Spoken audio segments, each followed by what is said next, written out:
Now, we come here right at the start to an extremely important principle,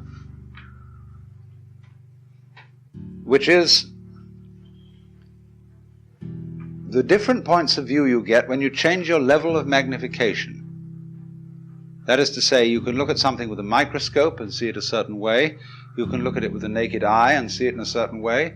You look at it with a telescope and you see it in another way. Now, which level of magnification is the correct one? Well, obviously, they're all correct, but they're just different points of view. You can, for example, look at a newspaper photograph under a magnifying glass, and where with the naked eye you will see a human face, with the magnifying glass you will just see a profusion of dots, rather meaninglessly scattered.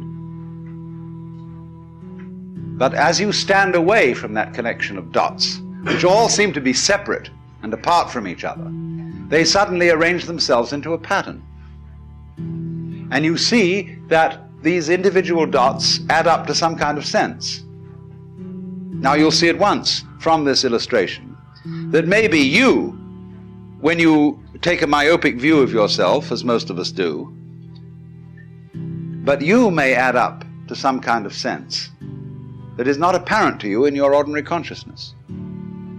When we examine our bloodstreams under a microscope, we see there's one hell of a fight going on. All sorts of microorganisms are chewing each other up.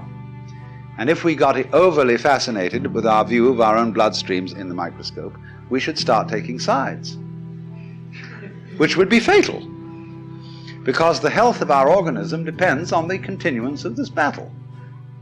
What is, in other words, conflict at one level of magnification is harmony at a higher level.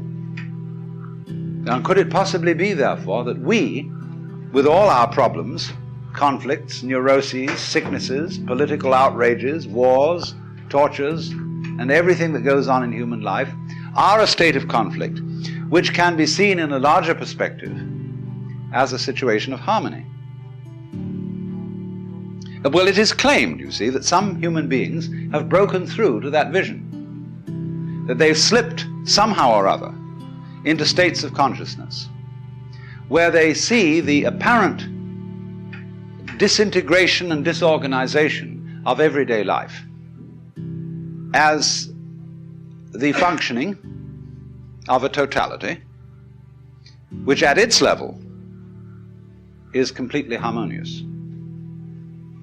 And you can say, aha, at last I see, I got the point. I've seen how all this makes sense.